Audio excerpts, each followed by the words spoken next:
Good morning to everyone. I'm Harley Schlanger from the LaRouche Organization with your daily video update for June 2nd, 2023. Over the last couple of days, we've been talking a lot about the opening that was created by Robert F. Kennedy Jr. jumping into the presidential race and raising the whole question of the assassination of his uncle by the CIA. What we've been talking in particular about the transformation that occurred in President Kennedy from the Cold Warrior to a man who was appealing for a vision for peace, beginning with his June 10th, 1963 speech at American University, which occurred less than 8 months after the confrontation with the Soviet Union over the Cuban Missile Crisis. Now, in that speech, he emphasized the importance of the common interests of all mankind.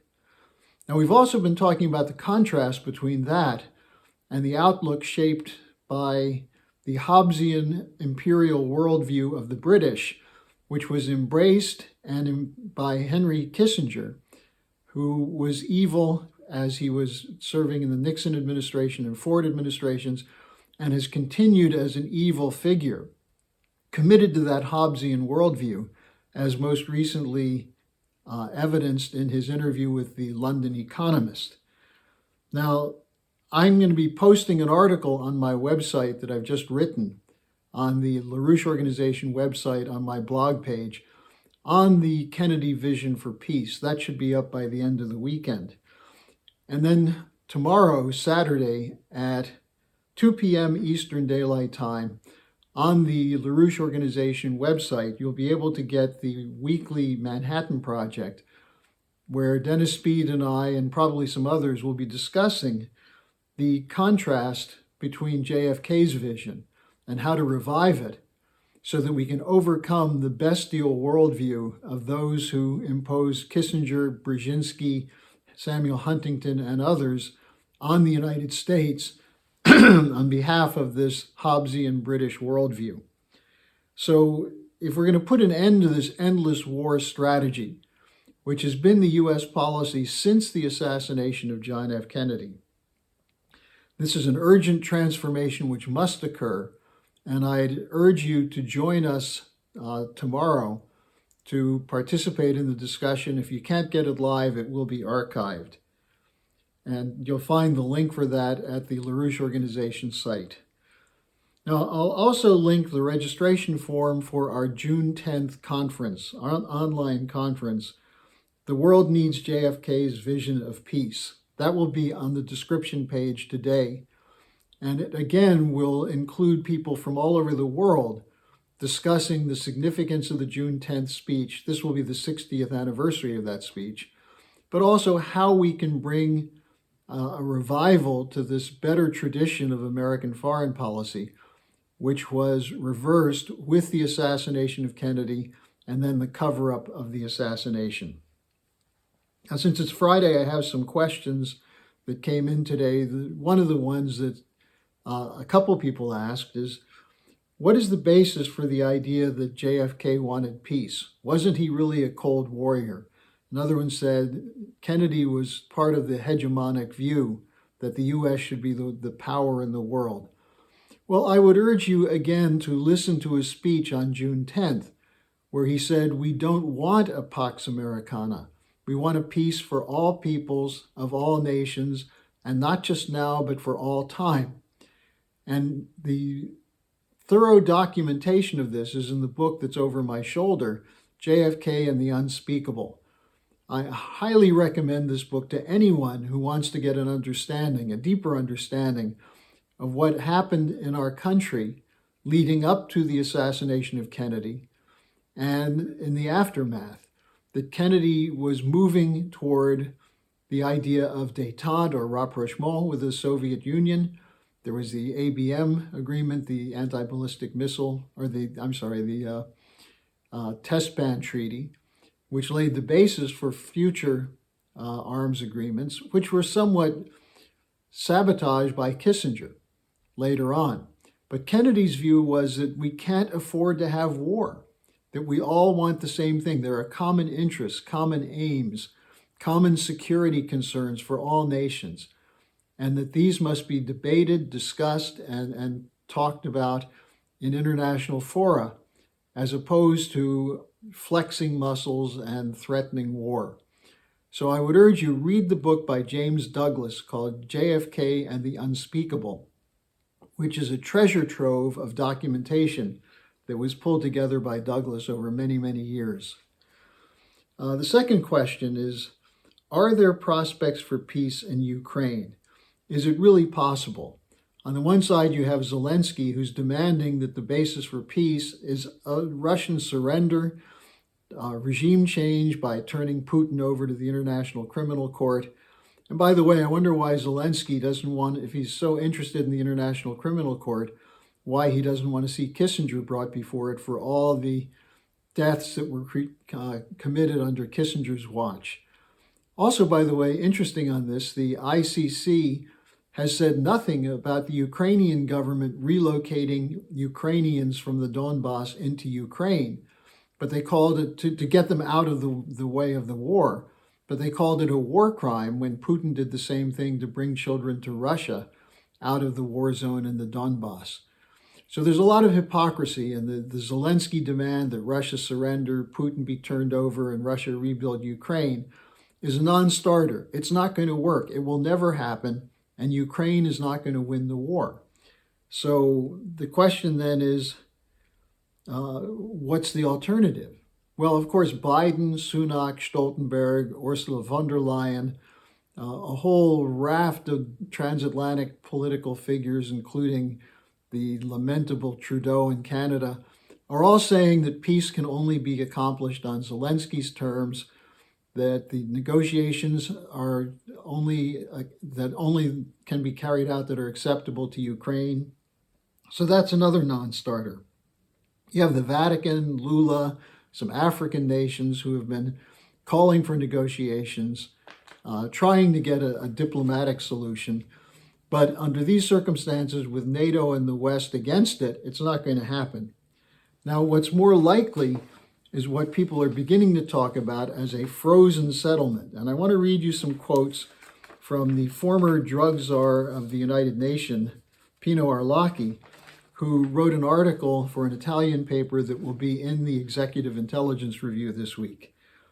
He said, Western governments and media are no longer talking about Ukrainian victory. Washington has just these days begun to spread the idea of a cessation of hostilities without a peace agreement, without diplomatic negotiations, a Korea-type frozen conflict that can drag on indefinitely and leave the current spaces in the hands of those who control them. Again, this is Pino Arlacchi, a member of the European Parliament and former UN drug czar. He goes on to say that this means that Russia can incorporate the 4 provinces it already occupies, amounting to 23% of Ukrainian territory, plus the 4 more to the west of those already occupied and which it intends to conquer in the coming months before the ceasefire.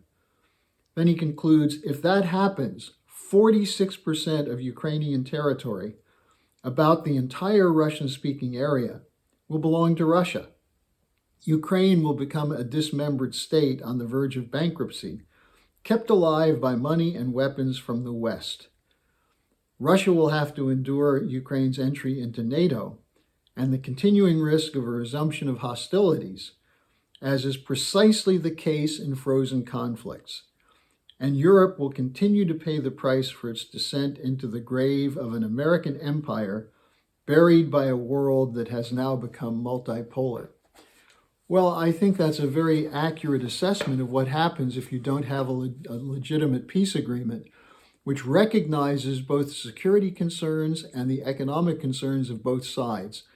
But without the West agreeing to that, as long as they're going to continue to arm Ukraine and insist that Russia be defeated, then we're stuck in this frozen conflict at best solution, which is no solution at all.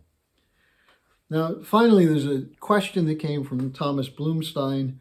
Why does China produce so many green products like solar panels, electric cars, windmills, instead of investing more in the space program and nuclear fusion.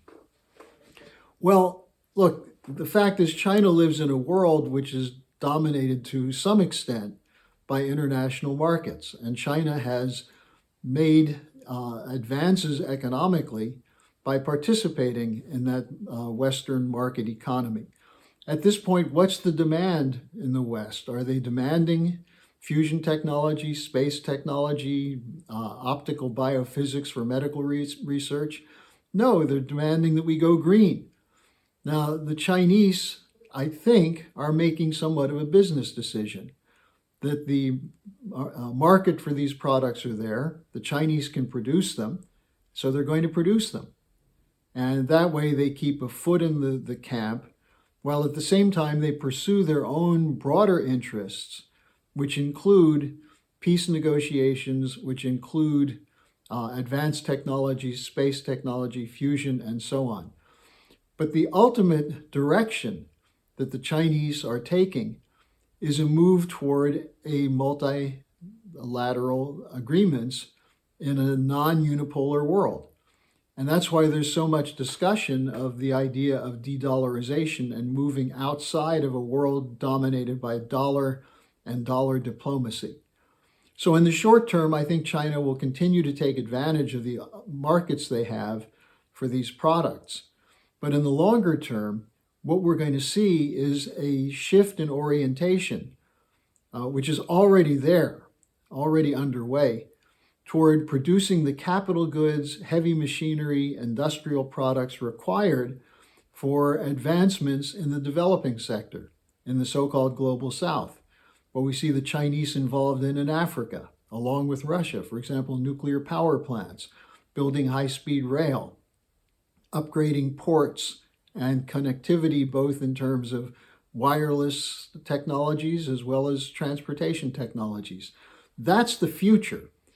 In the short term, I wouldn't be worried that the Chinese are over-investing into these technologies of the old economy, because the green economy is the old economy. Windmills, solar power, that has nothing to do with a future technology unless the dystopians who are pushing it succeed, in which case we're all going to die, because we're going to run out of the materials that are needed for these old-fashioned and inefficient technologies. The Chinese know that. That's why their emphasis is on science education, engineering capability, and especially at the frontiers of space and fusion research. That's what we should be doing. That's where the West should be going. Instead, everyone in the West is studying to become either a TikTok influencer or in some form of entertainment, whether it's sports or the so-called entertainment world of Hollywood. That's a dead end. The Chinese know that. So I wouldn't worry about where they're investing at present. And the fact that they're talking in some cases about a green environment, what they mean is what environmentalism used to be and should be, which is clean air, clean water, and new technologies which are more energy efficient because they're hotter, because their energy flux density is increased. And that's how you increase productivity. And that's how you increase national wealth. And that's China's direction. That used to be our direction before we underwent the changes in the post-Kennedy assassination period. So that's my report for you today. Again, join us tomorrow, Saturday, 2 p.m. Eastern Time, at the LaRouche Organization, the discussion of the Manhattan Project, and use the link below to register for the June 10th online conference that we're supporting. So thanks for joining me. See you next week. Hello, thanks for watching. Be sure to like, subscribe, and hit the notification bell so you don't miss any of our videos. Support our independence to produce videos like these. Become a member of the LaRouche Organization at thelarouche.org/member. By becoming a member for $25 or more, you'll get special access to the EIR Alert Daily Briefing and Weekly Magazine, which is what I read to stay on top of things.